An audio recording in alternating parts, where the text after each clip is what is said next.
Assalamualaikum warahmatullahi wabarakatuh. Oke, halo teman-teman semua. Kita sekarang lagi di episode perdananya Bisik bareng Bella. Di sini barengan sama aku, Bella sebagai host, dan saya tidak sendirian karena ada bintang tamu yang sangat spesial di episode perdana kali ini. Ya, siapa lagi kalau bukan Kak Hardono ST, alumni Racana Universitas Tidar. Selamat datang Kak Hardono. Oke, terima kasih Kak Bila. Bagaimana kabarnya Kak? Sehat? Alhamdulillah sehat ini. Cuma ya masih jalan kesana kemari saja. Oke Kak, boleh memperkenalkan diri Kak sebelumnya? Oke, baik ya. Perkenalkan, nama saya Hardono. Karena kemarin sudah di wisuda ya, jadinya Hardono ST. Tapi kalau nama asli saya itu Hardono, itu pemberian orang tua. Iya. Untuk saya lahir di Wonosobo 1 Maret 1998. Saya single dan saya seorang muslim. Untuk kontaknya nanti ya bisa boleh dong. Iya Kak. Halo. Oh, maaf ini tadi sinyalnya nggak hilang ya? Iya Kak, nggak apa-apa Untuk Kak. kontaknya nanti bisa di telepon 027967137. Itu mungkin untuk sekilasnya ya. Kalau saya orangnya simpel saja, saya bagus dalam bersosialisasi, open minded. Jadi kalau teman-teman mau tanya, mau mempermasalahkan, maksudnya mau mengkritik saya juga, saya open. Saya bisa bekerja di kerja tim ataupun secara sendirian gitu ya. Saya orang yang tipenya work based on technology development. Jadi perkembangan teknologinya itu saya selalu mengikuti teknologi terbaru, dan saya akan melakukan apa yang terbaik bagi saya. Menurut saya itu saja mungkin untuk perkenalan dari saya. Silakan Kak Lila dilanjut. Wih, mantap sekali. Terus mau nanya nih Kak, setelah lulus ya dari Untidar itu, kakak sibuk apa ya sekarang ya? Ya, kalau kesibukan sih ya yang utama adalah beribadah ya. Iya. Kalau saya seperti biasa, kan manusia diciptakan hanya untuk beribadah, dan ibadah itu kan dalam bentuk yang macam-macam. Ada bekerja, kemudian ya mengabdi, itu juga termasuk bentuk ibadah.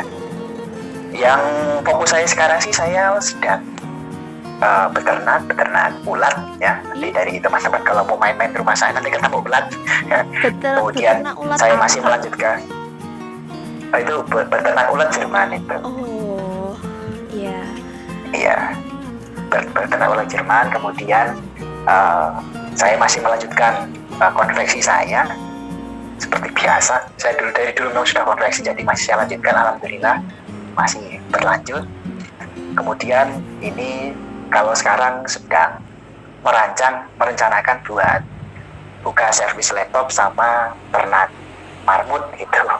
Sementara waktu di rumah masih tata rumah, karena rumah saya lama tidak dipakai, sedang saya perbaiki begitu. Wah, mantap sekali. Begitu untuk kesibukannya.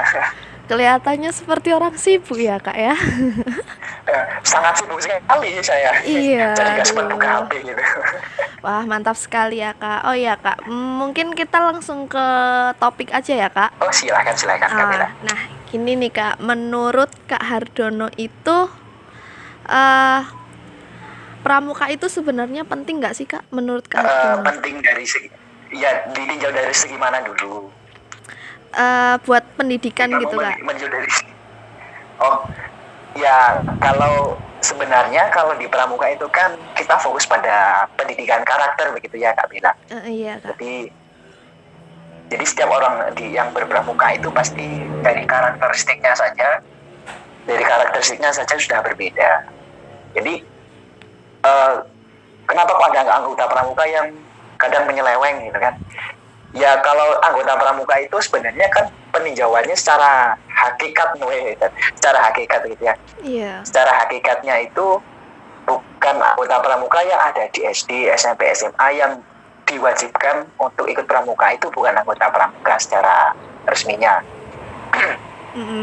Mungkin kalau secara dinas pendidikan itu tidak bisa dikatakan sebagai anggota pramuka. Cuma dalam peraturan yang berlaku di pramuka itu kan adalah tidak boleh terpaksa. Jadi ikhlas bakti bina bangsa, ikhlas bakti bina bangsa, berbudi bawa laksana. Iya. Jadi anggota pramuka itu tidak ada keterpaksaan di dalamnya, mengikuti pendidikan secara sukarela dan tidak boleh ada paksaan begitu. Jadi untuk kepentingan atau penting atau tidaknya pramuka menurut saya penting, terutama untuk pendidikan karakter. Iya Kak, Gitu. benar sekali. Terus saya mau tanya nih Kak, kenapa sih Kak Hardono itu, maksudnya apa yang menjadi, apa ya, kok Kak Hardono bisa seneng sama pramuka itu gimana Kak, itu pertamanya? Iya, yang pertama pramuka itu mengenalkan saya pada dunia luar ya. Iya. Jadi kalau dalam lagu kan itu yang lagu Alam yang Bebas itu ada lagu namanya judulnya Alam yang Bebas. Nanti mungkin dari teman-teman atau Kak Bella bisa mendengarkan. Oke Kak. Kan kita berkegiatan di alam itu mengajarkan bahwa kita bisa berpandangan luas. Itu begitu Kak. Berpandangan luas itu kan kita bisa melihat alam, kemudian bisa melihat masyarakat sekitar, kita bisa bersosialisasi dan kita bisa melihat dunia dari seperti itu. Itu yang saya dapatkan dari pramuka, yang membuat saya semakin cinta gitu, karena saya merasa ini ternyata dunia itu luas, dunia itu bisa, ya saya bisa kenal dengan orang seluruh Indonesia. Ya maksudnya kenal dengan orang seluruh Indonesia, masing-masing provinsi paling enggak itu ada saya ke sana ada teman. Oh, berarti itu yang paling itu ya Kak ya, bisa nambah relasi juga gitu ya Kak ya? Nambah relasi, kalau yang namanya pramuka tuh relasi dah hal yang wajar gitu. Iya. Bukan sesuatu yang diherankan gitu. Wih, mantap banget. Berarti ini Kak Hardono punya teman dari mana-mana nih ya Kak ya? Lah, ya dari mana-mana aja disebutkan, nanti saya sebutkan. Mau milih yang mana gitu kan. Wah, mantap banget nih Kak. Mantap. Gitu ya, semuanya juga belajar, butuh waktu, butuh proses. Oh iya, bener Kak. Semuanya itu butuh waktu dan butuh proses. Oke, terus selanjutnya, menurut Kakak nih, perlu nggak sih pramuka itu diajarin buat anak muda gitu, yang sekarang gitu Kak? Ya gini Kak Bella, Iya. untuk ya mungkin kalau dari teman-teman itu kan nggak semuanya ikut pramuka ya. Iya, benar Nggak sekali. semuanya ikut pramuka, dan mereka juga kadang di SMA itu, mohon maaf ini dinas pendidikan dan kebudayaan ya, mohon maaf ini kadang itu mereka ikut pramuka karena terpaksa. Jadi ada suatu hal, sesuatu yang dijalankan secara terpaksa itu ya ada baiknya ada buruknya. Cuma kalau saya meninjau selama ini ya banyak buruknya, karena dari teman-teman itu menganggap pramuka bahwasanya pramuka itu pramuka tuh gini suruh suruh apa main kotor-kotoran. Itu kan karena kalau teman-teman yang nggak suka di hal-hal seperti itu dan itu dipaksa, itu kan buat suatu yang nggak baik begitu ya, kalau menurut saya itu. Iya. Nah, oke.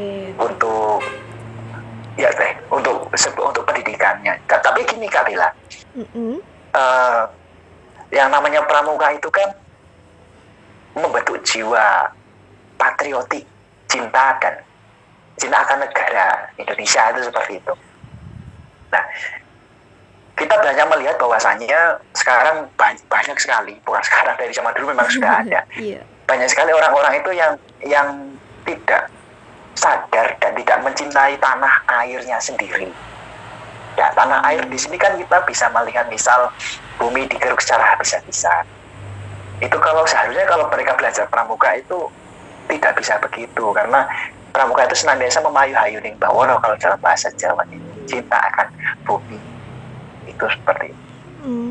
Karena semua kegiatan kita tuh ada di alam. Kalau alam itu kita hancurkan, kita nggak bisa berkegiatan.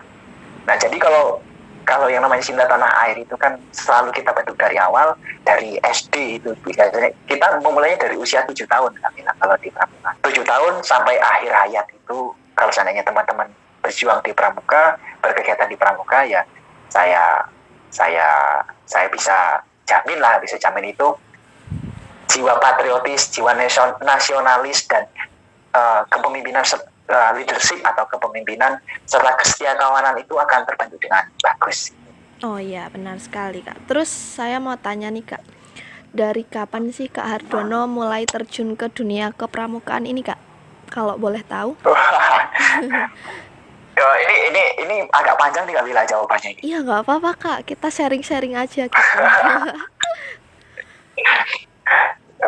Untuk mulai kapan ya? Kalau dulu sih pramuka saya mulai kelas 5 SD itu saya sudah pramuka di SD 050 Penghidupan Pekanbaru.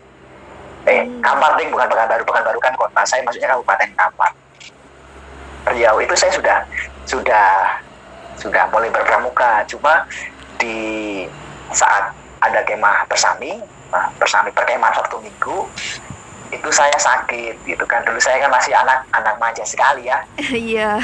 Badan saya itu dulu ketika SD itu badan saya ringkih, sering sakit. Jadi ketika kemah itu saya trauma, saya tidak ikut kegiatan pramuka. Padahal saya suka banget itu. Saya dulu kalau di SD itu saya namanya morse itu udah di luar kepala itu. Wah, mantap banget morse nih itu Kak. apa? Udah bisa nanti kalau memang saya paling suka morse. Kemudian di SMP saya tidak ikut pramuka karena dulu ada trauma sedikit karena sakit gitu kan. Ada trauma sedikit. Ya, alhamdulillah orang tua saya dari bapak sama ibu membebaskan. Saya mau ikut kegiatan apa silakan. Yang penting tidak merusak gitu ya. Jadi saya memperbaiki fisik saya dengan berolahraga. Jadi saya ikut pencaksilat. Jadi selama SMP saya fokus di pencaksilat. Kemudian SMK saya nggak SMA ya. Iya. Saya langsung SMK gitu, nggak ada SMA. Itu kan untuk kegiatan pramuka itu diwajibkan buat seluruh. Nah ini ada positifnya, pramuka itu diwajibkan di SMA itu, ini salah satunya orang-orang yang memiliki kesenangan terpendam, bukan bakat terpendam ya, kesenangan terpendam di pramuka ketika diwajibkan ikut pramuka, jadi rasa cinta itu timbul kembali. Itu gitu. Jadi saya mulai mendapatkan cinta, tresno dalam bahasa Jawanya kan. Iya. Itu mendapatkan cintanya itu saya di SMK 2 Wonosobo, dan itu sangat militari sekali, itu militer banget itu cara pendidikannya. Mungkin ya kalau di tempat kami itu ya namanya STM ya. Iya. Kalau dulu namanya STM itu laki-laki semua, banyak laki-lakinya, itu kejam sekali, sangat kejam kalau zamannya saya dulu. Tapi itu masih ada kan perpeloncoan nggak sih Kak? Kan biasanya kalau di pramuka itu kebanyakan itu ada banyak yang menganggap kalau pramuka itu yaitu perpeloncoan, terus ada pembulian gitu. Ajang perpeloncoan gitu ya. Iya, seperti itu Kak. Nah, saya jelaskan ya. Saya tarik lagi. Sebenarnya bukan kejam itu cuma bahasa berlebihan aja. Sebenarnya itu pramuka itu di SMK saya termasuknya keras. Keras itu berarti kita harus menyesuaikan atau harus sesuai dengan peraturan yang ada gitu loh. Jadi hidup ini harus keras, mendidik orang itu harus keras, tapi tidak boleh kejam. Itu begitu ya. Jadi kalau di tempat saya itu keras, dan saya menganut pramuka yang keras gitu, bukan kejam. Saya orangnya keras kalau di pramuka. Nah, kalau lagi pendidikan itu, kalau lagi biasa itu yang friendly sekali, saya mau ngobrol apa seperti sekarang dengan Kak Belen kan. Iya, itu sangat profesional ya Kak ya. Cuma kalau lagi di pendidikan jangan harap saya bisa tersenyum di pendidikan, itu tidak ada. Karena saya sudah merasakannya Kak. Karena saya sudah merasakannya Kak. Ya mungkin kalau Kak Bila tanya sama Kak angkatannya Kak Farid gitu kan, itu lebih mengerikan lagi gitu. Waduh. Kalau saya zamannya itu. Itu ya. Jadi ketika zaman ya itu, kalau pendidikan itu harus keras tapi jangan kejam. Iya Kak. Kita bandingkan nih maksudnya keras dan kejam ini, kita ya ini Kak Bella mungkin dari bahasa Indonesia, nanti kita bisa sharing nih bener apa enggak pendapatnya saya. Oke, iya Kak. Misal. Iya. Saya dalam pendidikan itu saya kadang mukul tapi nggak pakai itu, nggak pakai badan itu. Saya pukul kertas gitu, bres gitu kan. Itu kan keras, kadang anak itu kaget gitu. Nah, itu pendidikan yang keras. Kalau itu suatu kekerasan gitu kan, keras itu harus keras seperti itu. Nah, kalau kejam itu bisa lembut, dan kejam itu ada Kak Bella. Keras, jadi keras tidak selamanya kejam, dan lembut tidak selamanya halus gitu. Iya, kalau ada lembut yang kejam itu ada Kak Bella. Mau saya kasih tahu contohnya? Boleh Kak. Nah, ya misal gini, saya ludahi Kak Bella. Kak Bella saya ludahi. Itu halus tapi kejam. Iya, kejam banget itu Kak. Makanya itu kan menghina. Jadi bentuk kejam itu adalah suatu penghinaan, bentuk penghinaan. Sedangkan keras itu adalah suatu bentuk pendidikan. Jadi mulai dari ini, dari teman-teman itu harus memandang dunia pendidikan itu berbeda. Keras itu bukan selalu kejam, dan lembut itu bukan selalu tidak kejam, itu tadi. Begitu ya, kita open mind kita dalam dunia pendidikan. Oke, Kak. Ya mungkin kalau saya besok di keluarga saya mungkin akan saya berlakukan itu pendidikan militer gitu kan. Dibawa ya, Kak, Iya. ke sampai kehidupan itu ya, Kak, sehari-hari. Iya, ya kepada anak saya pasti saya akan didik secara keras. Maksudnya keras di sini ketika keras itu begini Kak Bella. Waktunya sholat, ya harus sholat, nggak boleh nanti-nanti. Iya, benar sekali. Itu harus. Waktunya mandi, jam 6 harus bangun. Jam 6 harus bangun. Jam 6 harus mandi. Subuh harus bangun. Itu keras Kak. Cuma tidak kejam. Nah, kadang orang itu merasa bahwasanya pramuka itu suatu bentuk pembulian gitu. Iya, Apa Kak, namanya tadi? Selain pembulian apa tadi? Perpeloncoan itu ya. Iya, perpeloncoan. Nah sekarang dari teman-teman begini, yang namanya perpeloncoan itu seperti apa sih? Apakah push up itu adalah suatu bentuk perpeloncoan? Oh bukan. Bukan Iya, itu. bukan Kalau misalnya itu. push up itu bukan perpeloncoan ya. Jadi kalau disuruh push up itu ada dua sisi. Pertama, sisi kita berolahraga. Kedua, sisi kita tanggung jawab atas apa yang sudah kita lakukan. Itu sekarang itu kalau kita tidak, sangat jarang sekali yang namanya diajarkan rasa tanggung jawab atas apa yang telah kita lakukan, atas kesalahan yang kita lakukan. Banyak, sehingga orang-orang zaman sekarang itu ketika berbuat itu untuk bertanggung jawab itu sulit banget. Jadi satria luhur itu jiwa kesatrianya itu sekarang hilang ketika sudah berbuat tidak mau bertanggung jawab. Ya itu sih sekelas pandangan aja ya. Iya. Kenapa kok di pramuka itu kadang dilihat ini perpeloncoan sekali. Mau sih kamu disuruh gini. Iya, Kak. Pak, terus Padahal itu apa namanya, orang-orang juga mikirnya, ih ngapain sih ikut pramuka aja disuruh gitu-gitu kok pada mau. Jadinya tuh banyak orang yang ngeremehin gitu loh, Kak. Kebanyakan kan seperti itu. Oke, kita sekarang kita ambil contoh yang lagi nyatakan aja Kak Bila ya. Oh iya. Ini kalau kita mau naik gunung itu ada yang diwajibkan. Kalau kita mau naik gunung, kalau sekarang itu naik gunung nggak, siapa orang bisa naik gunung. Iya, benar. Yang penting ada surat keterangan sehat, ada gini-gini, punya perlengkapan dan lain-lain, itu mereka punya perlengkapan, punya uang, mereka bisa naik gunung, dipersilahkan. Oke. Dari sisi finansial mereka, fisik mereka juga mungkin orang-orang udah sering olahraga kan. Bahkan tapi ada juga yang berani jarang olahraga naik gunung, itu kan ada, itu banyak sekali kan. Nah, akhir-akhir ini ketika kita naik gunung sering terjadi ada kawanan atau bukan kawanan ya. Kalau kawanan nanti dikira yang aneh-aneh. Ada pendaki gunung yang meninggalkan temannya. Iya, ketika temannya sakit, ya kan? Iya. Ada pendaki gunung yang meninggalkan temannya yang sudah tidak kuat untuk menuju puncak. Mereka menuju puncak dan temannya ditinggalkan di situ saja. Nah, kalau ditinjau dari sisi kepramukaan, itu sudah sangat melenceng sekali. Dan saya jamin ini, saya jamin. Teman-teman yang ikut pramuka pasti nggak akan melakukan hal itu. Iya, Kak, benar sekali. Itu. Karena jiwa korsanya di pramuka itu dididik dari kita kesusahan, dari kita di pramuka itu, pendidikan di pramuka itu Kak Bella. Itu kita harus mengalami kesusahan. Karena di dalam kesusahan itu kita jadi melihat sifat asli kita. Oh, ternyata aku begini. Kadang kita nggak bisa melihat, kadang dibilang sama senior dari kakaknya, kamu itu gini, kamu terlalu egois. Teman kamu lagi sakit itu kok kamu tinggal, itu akan suatu saat itu akan tertanam pada diri kita ketika kita mau kita ingin naik puncak nih, tapi ternyata teman kita sakit. Itu kalau kita belum pernah mengalami hal seperti itu, ya kasusnya mungkin teman ditinggal. Cuma kalau kita sudah mengalami pendidikan yang seperti itu, oh iya dulu kakakku sudah pernah itu, kalau seandainya gini-gini. Jadi kita berpandangannya luas, kita bisa lebih memandang itu bisa lebih jauh, dan kemungkinan yang terjadi itu kita sudah memandangnya sampai segitu itu begini. Jadi kadang digituin kok mau, disuruh gini kok mau. Ya mereka kan berpikirnya secara singkat saja. Iya. Apa sih gunanya? Nah, gunanya tuh seperti itu. Ketika ada teman sulit, itu harusnya ditolong, bukan ditinggalin. Kan sekarang banyak, ketika susah itu bareng-bareng, ketika sulit ditinggalin sendirian. Iya, benar banget Kak, banyak sekali contohnya. Ya banyak sekali. Nah, itu tadi kan yang kalau yang di gunung itu kan gambaran secara lengkapnya, Iya. secara khususnya. Nah, kalau secara umumnya tuh seperti itu Kak Bella. Iya Kalau sih. kita lagi senang-senang nih, kita lagi berada di posisi atas itu, teman-teman pasti banyak banget teman-teman yang datang. Oke. Banyak sekali cewek yang menggoda gitu kan. Aduh, Itu cewek pengalaman ini. ini Kak Bella. Banyak sekali ceweknya. Aduh.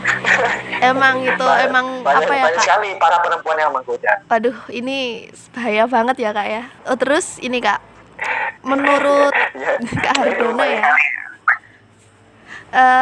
lalu apa dampak positif dan ya mungkin ada sedikit dampak negatif yang dirasakan Kak Hardono pas mengikuti gerakan pramuka gitu Kak? Ya, pertama kalau dampak positifnya ya nggak kita hitung lah. Iya, banyak banget Kita ya Kak ya. udah, ya pokoknya banyak banget. Saya nggak bisa menyebutkannya, bahkan sampai nggak bisa menyebutkannya.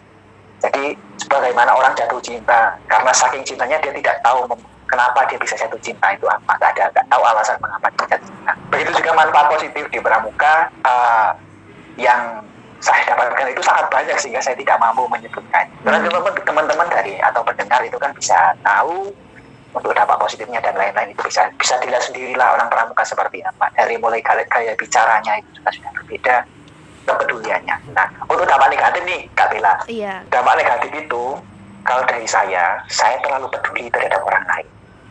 Terlalu pedulinya gimana Itu, Kak? misal gini, terlalu pedulinya tuh gini, saya kadang kalau ada orang ngechat di sebelah saya, itu saya kadang ikut membaca karena saya itu saking pedulinya, padahal itu kan privasi orang.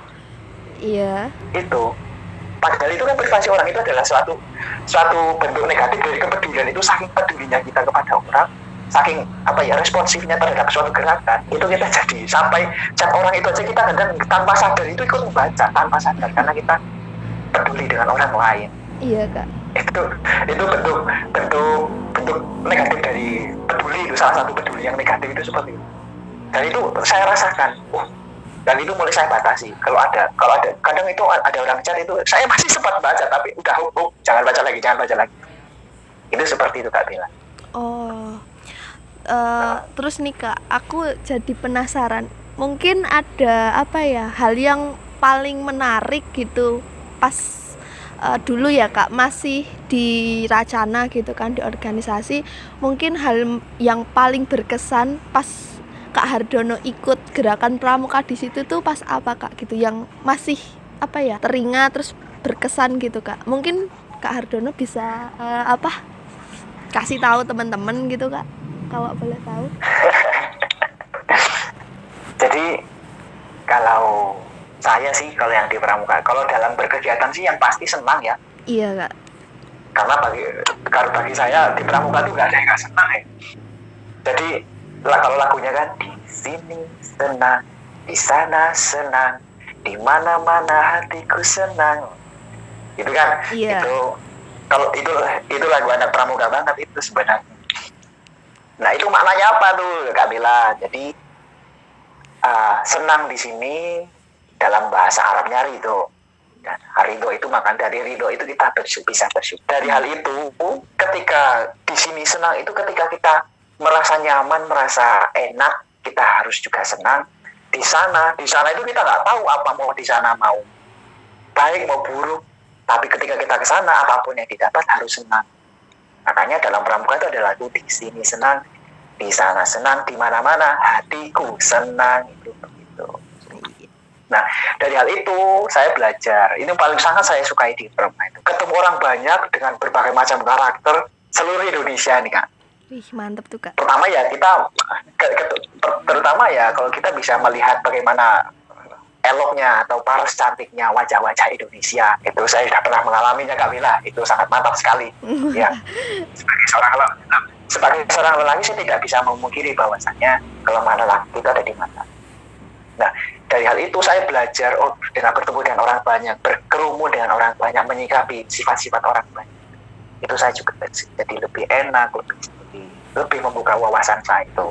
Nah, kalau yang paling mengena itu ketika saat terakhir kayak.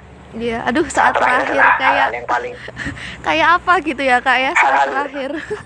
Iya. saat yang terakhir itu adalah saat yang paling memilukan bagi saya. Aduh. Karena apa? Karena kita sudah biasa berkegiatan, sudah klub, udah bermain, udah belajar bareng, udah semuanya udah bareng. Cuma keadaan memaksa kita untuk berpisah. Kita harus pulang ke daerah masing-masing. Kita harus, ya pokoknya kita harus segala-galanya lah. Kita harus pulang, harus kemana-mana. Intinya kita harus kembali. Gitu. Jadi sebagaimana dari hal itu kita juga bisa belajar. Kita boleh berada di dunia ini selamanya Tuhan izinkan, tapi ingat kita tetap harus kembali kepada Iya. Ya ada yang ya walaupun terkadang memilukan sekali ketika kemarin saya di Purna dari Rasan, sebenarnya sangat menyedihkan sekali. Dan saya merasakan itu, Kak. Dan saya merasakan itu, Kak. ternyata ada yang merasa. Iya, gitu, Kak. Sedih banget. Ketika saya di Purna itu saya merasa, waduh, kenapa harus ada perpisahan? Ya kan, kenapa harus ada perpisahan ya? Tapi memang Tuhan sudah menciptakan seperti apapun yang ada. Yaitu yang paling mengena bagi saya itu ketika kita akan berpisah. Tapi kan kalau kata orang pramuka ya, bisa hanya di lahir saja, di hati kita tetaplah satu kan. Iya, benar sekali, Kak. Mantap. Maaf nih, saya kadang sering ngomong edan karena saya orang Jawa ya. Nggak apa-apa, Kak. Oh iya, terus gini, Kak, mungkin ada harapan lah untuk atau pesan-pesan nih buat mungkin adik-adiknya Kak Hardono yang di Racana, atau bahkan untuk teman-teman semua ini yang sedang mendengarkan untuk pramuka itu gimana ya, Kak?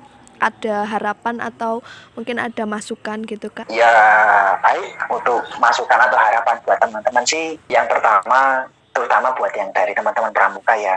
Iya, Kak. Buat teman-teman pramuka saya harapkan bisa lebih maju, menyesuaikan perkembangan zaman, tapi tidak lupa pada hakikat atau tujuan dari pramuka itu sendiri. Nah, tujuan dari pramuka apa? Ya nanti teman-teman bisa belajar lagi di pramuka. Tujuan dari pramuka itu apa? Boleh kita menyesuaikan perkembangan zaman, milenial dan lain-lain, tapi jangan lupa kita harus tetap punya rasa malu, kita tetap harus punya rasa bertanggung jawab, kita harus tetap punya rasa nasionalis. Itu jangan sampai hilang, terserah kegiatan apa. Nah, itu untuk dari teman-teman yang ikut di gerakan pramuka. Dan untuk teman-teman yang tidak ikut gerakan pramuka, ya nggak masalah, silakan dari teman-teman boleh belajar. Ya mungkin punya teman pramuka, aku diajari ilmu pramuka dong, misal ilmu pramuka tentang, ya ilmu pramuka itu sebenarnya didapat dengan pendidikan itu. Iya, Kak. Maka ketika kita ingin mendapatkan ilmunya ya nggak masalah. Saya sekarang kalau seandainya mau nali masalah nali ya, saya kan ya agak pro ketika suruh mengikat gitu ya, termasuk mengikat hati wanita gitu. Aduh, mengikat hati wanita. Itu intermezzo saja. Saya kan kalau di namanya tali temali dan pioneering itu saya lumayan. Kemudian ya saya bisa belajar di pramuka itu, saya belajar multi talent kan. Jadi kita dari berbagai macam keahlian itu kita harus bisa. Dari berbagai macam keahlian itu kita harus bisa, keterampilan itu kita harus bisa berenang, harus bisa memadamkan api, harus bisa, semuanya itu kita pelajari di pramuka. Itu sebenarnya kalau dilihat itu kan, wah, buat apa sih? Kan nggak ada kebakaran ya. Iya, kan benar. Kita nggak mungkin kita nggak lagi tenggelam ya. Kan kita nggak lagi di hutan nih. Kenapa harus belajar survival? Iya, benar sekali. Padahal survival itu.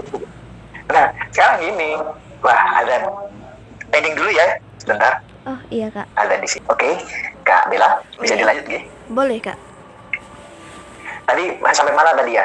Oh ya, masalah kemampuan ya, masalah pelajaran itu. Jadi keterampilan seperti memadamkan api secara darurat, kemudian ketika kita berada di air secara darurat, ketika kita berada di hutan secara darurat, itu dipelajari semuanya di pramuka. Dan anak pramuka wajib bisa untuk dengan keterampilan itu, walaupun hanya dasarnya saja, karena itu nanti digunakan untuk bekal kehidupan berikutnya. Ketika suatu saat di rumah kita ada kebakaran, di tetangga kita ada kebakaran, itu mau bagaimana caranya. Kemudian ketika ada orang tenggelam, kita harus bagaimana. Ketika kita lagi muncak, ya namanya hidup itu kan, kalau udah bicara takdir itu udah nggak bisa kita apa-apain. Cuma kan kita perlu usaha. Nah, ketika kita muncak di hutan, muncak di gunung dong ya. Iya. Muncak di gunung ternyata tersesat. Nah, itu kan Iya. kita perlu yang namanya kita belajar navigasi di pramuka. Kita harus tahu arah, bagaimana cara menentukan arah tanpa menggunakan kompas, tanpa menggunakan HP. Dengan melihat tanda alam saja kita harus bisa mengetahui arah yang ada. Itu begitu. Nah, itu contoh-contoh hal sepele yang sering kita lupakan. Misal kemarin ada contoh di Boyo, aduh, jadi keceplosan ini dari suatu daerah di Jawa Tengah kemarin. Iya. ada tragedi kapal tenggelam. Seharusnya kalau dari teman-teman itu juga sudah belajar penyelamatan atau rescue, atau mungkin dari mereka sudah diajarkan bagaimana cara penyelamatan, itu mungkin tidak bisa separah. Cuma kadang orang memutuskan ini, tapi itu udah takdir ya. Kalau udah bicara takdir, kita udah nggak bisa apa-apa. Kamu makan tadi pagi juga itu sudah takdir dari Allah. Kamu disuruh makan pagi itu, kamu harus lahir itu juga udah takdir dari Allah. Kalau udah bicara takdir itu tidak bisa kita udah usah kita debat, tidak bisa kita bahas setelah itu, tidak. Oke. Itu begitu Kak Bella. Oke. Ya itu untuk teman-teman aja. Berarti dari pramuka itu kita banyak banget ya Kak belajar kayak bertahan diri gitu, terus berenang, terus survival, itu banyak sekali ya Kak. Maksudnya kan kalau apa ya, banyak sih organisasi tapi kan nggak ya menurut saya itu nggak selengkap pramuka, karena di pramuka itu kita belajar banyak hal seperti itu Kak. Iya, ya itu kan untuk hal-hal seperti itu tidak semuanya dipelajari. Ya kita nggak boleh memburukan suatu organisasi, tidak boleh meninggikan suatu organisasi. Iya. Karena organisasi satu dengan yang lain itu keperluannya berbeda-beda, itu begitu Kak Bella. Iya. Ya, jadi cuma kalau saya fokus di pramuka, kenapa? Karena pramuka, kalau menurut saya pramuka itu lebih bermasyarakat dan ilmunya lebih nyata, baik secara soft skill atau karakter maupun secara hard skill, yang kemampuan kita bisa begitu lebih nyata menurut saya. Dan mohon maaf ini, kalau di pramuka keanggotaan itu seumur hidup. Iya, benar Jadi sekali. tidak ada yang namanya mantan, nggak ada namanya mantan anggota pramuka, itu tidak ada. Pramuka Yang itu ada seumur hidup. anggota, iya, yang ada kan anggota dewasa sama anggota muda. Itu kan kalau anggota muda kan 25 tahun ke bawah, sedangkan anggota dewasa itu 26 tahun ke atas. Itu maksudnya kepada pembina. Itu begitu Kak Bella. Ya mohon maaf ini, mungkin kalau yang mendengarkan, wah berarti nanti aku setelah ini udah lulus dari Untidar misalnya. Iya. Ada teman dari Untidar yang dengerin, berarti lulus dari Untidar saya udah jadi mantan anggota organisasi gitu kan. Nah itu ya terserah itu ya. Kalau saya sih bisa saya jamin organisasi yang saya ikuti pasti walaupun saya harus pergi dari suatu tempat, organisasi itu tetap melekat pada diri saya dan bisa mengabdi dan belajar di situ selamanya. Mantap sekali. Oh ya, ini tadi kan Kak Har sudah menjelaskan kalau Kak Har itu setelah lulus dari Untidar itu Kak, tadi itu kayak ternak ulat gitu ya Kak ya, ternak ulat, terus itu konveksi juga ya Kak, terus servis laptop juga gitu ya Kak ya. Wah itu sangat sibuk sekali itu Kak Anda. Itu sangat sibuk ya, gitu. Ini Kak Bella, begini ya, kalau ya prinsipnya dari Untidar itu, tujuan dari Untidar itu kan bukan kita bisa bekerja di kalangan pemerintah, bukan bisa menjadi di pegawai negeri. Coba semboyannya Untidar apa Kak Bella? Masih ingat nggak? Kenapa Kak? Semboyannya Universitas Untidar itu apa, yang kita banggakan dari Untidar itu apa? Aduh, saya kok lupa ya, karena sudah lama tidak.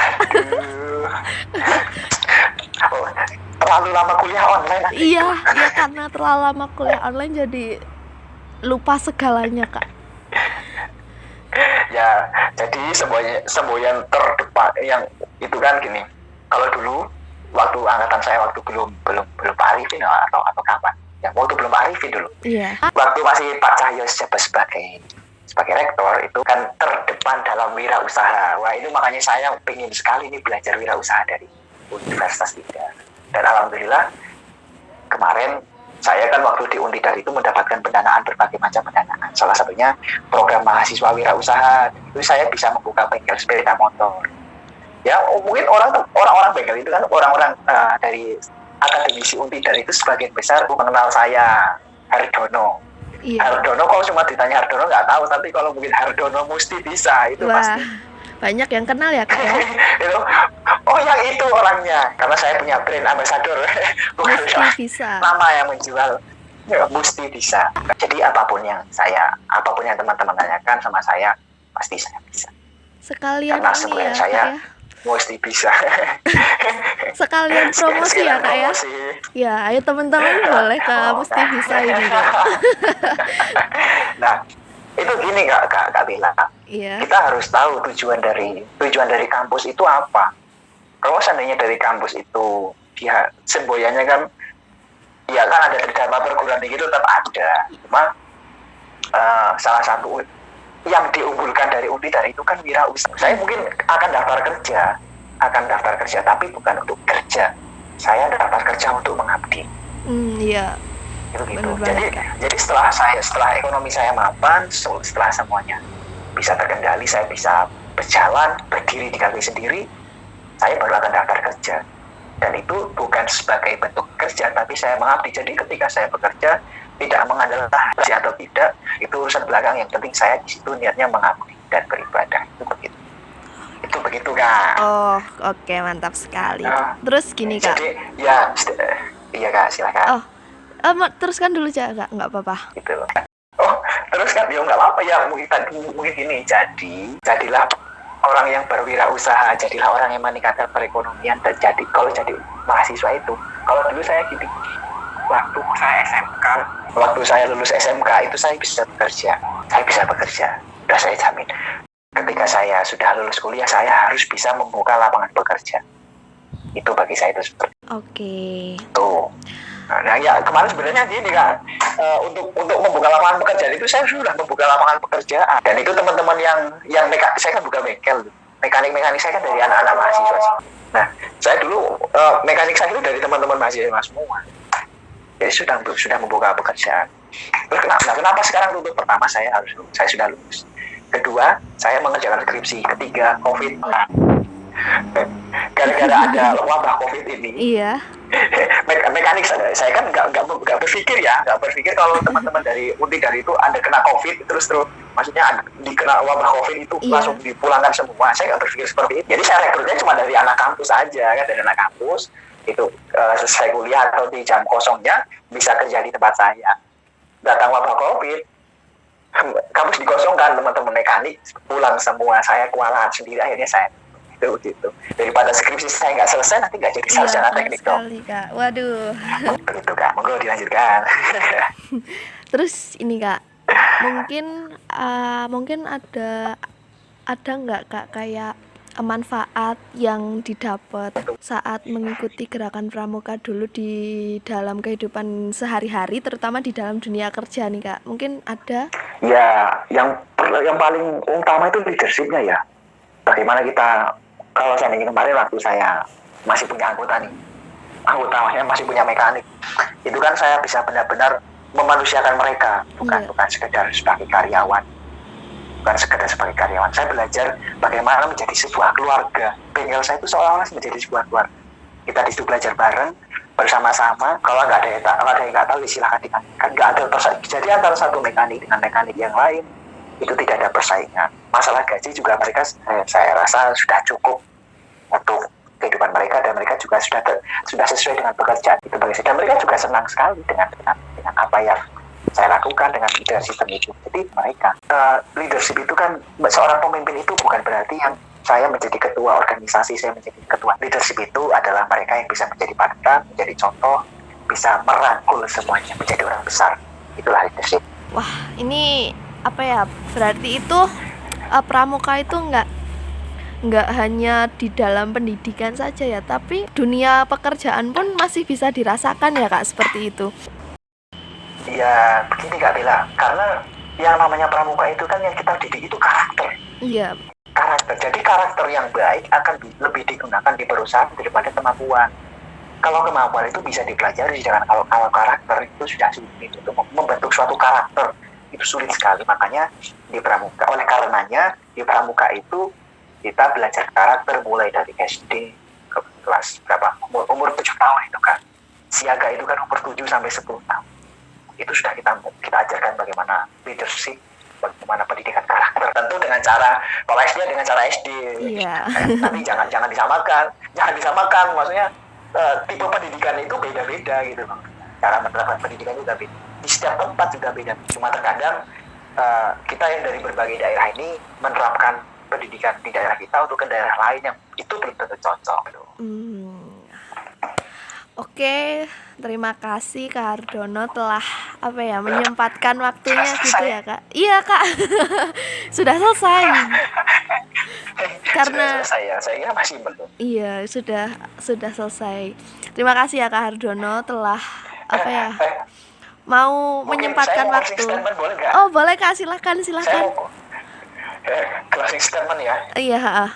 Gini, closing statementnya banyak sekali sebenarnya untuk yang mau saya sampaikan ketika teman-teman itu berada di pramuka. Jadi akhir-akhir ini buat teman-teman yang namanya sifat nasionalis itu sangat kurang sekali. Bahkan mungkin dari teman-teman merasa negara kok tidak adil sekali dengan kegiatan seperti ini. Dengan ketentuan yang baru, negara seperti tidak adil. Terutama saya sampaikan untuk teman-teman mahasiswa, jadilah penengah di masyarakat, bukan jadi orang yang menjadi peresah di masyarakat. Itu untuk teman-teman mahasiswa. Jadi maksudnya penengah itu dari teman-teman harus bisa menengahi segala permasalahan yang ada di masyarakat. Ketika di masyarakat ada masalah seperti ini, teman-teman harus tahu solusinya, harus bisa mengatasi solusi dari masalah ini. Kemudian khusus untuk dari teman-teman, ya mungkin semua pendengar ya, saya harapkan dari teman-teman, dari kawan-kawan sekalian bisa meningkatkan dalam hati, dalam diri, meningkatkan rasa cinta kepada tanah air. Karena cinta kepada tanah air itu sekarang sudah sangat kurang sekali. Misalnya di TikTok itu saya nggak menyalahkan TikTok dan nggak menyalahkan media sosial. Media sosial itu sekarang kebanyakan hanya orang yang dalam tanda kutip mencari ketenaran.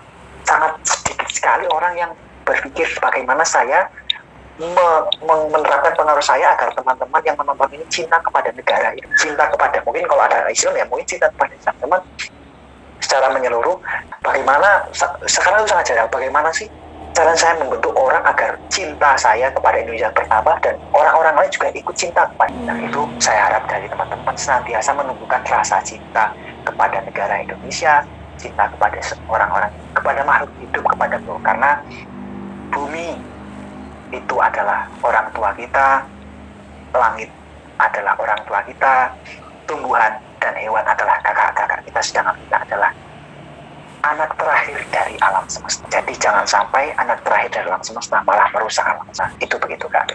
Wih, mantap sekali nih. Saking serunya gitu ya Kak. Jadi kita sebenarnya sih kurang gitu ya, waktunya kurang untuk membahas tentang pramuka. Sebenarnya itu masih banyak lagi yang pengen dibahas gitu ya Kak ya. Sangat banyak. Iya, sangat banyak. Mungkin 2 hari 3 hari nggak bakalan selesai ya Kak ya. Saya itu maaf ini Kak Mila. Iya. Saya pendidikan itu 3 hari itu untuk pendidikan. 4 hari, 3 sampai 4 hari untuk pendidikan di kelas anggota muda. Sedangkan di anggota dewasa saya itu pendidikan minimal seminggu Kak. Waduh, seminggu. Minimal itu loh. Itu minimal. Harusnya kan 14 hari. Wah, mantap sekali itu Kak. Itu begitu.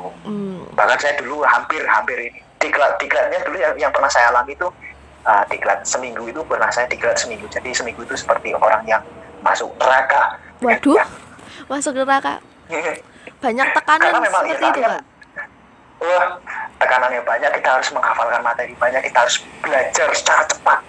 Di saat itu dalam waktu seminggu. Dan waktu itu saya hampir 14 hari harusnya. Tapi udah nggak jadi karena ada beberapa hal yang tidak bisa dijelaskan.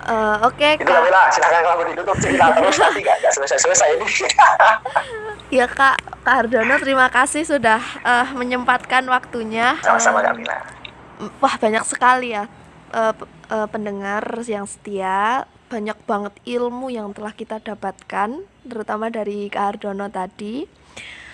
Terus semoga saja pramuka tidak selalu dipandang rendah dan diremehkan orang banyak. Karena sesungguhnya dalam pramuka itu kita dapat belajar banyak hal seperti pendidikan, kedisiplinan, bahkan dalam dunia kerja pun pramuka masih bisa diamalkan. Oke, terima kasih Kak Hardono untuk waktunya. Saya Sama-sama Kak Mila. Ya, terima kasih. Saya Anastasia Bella sebagai host pamit undur diri. Besok kita kembali lagi di Bisik Bareng Bella. Assalamualaikum warahmatullahi wabarakatuh.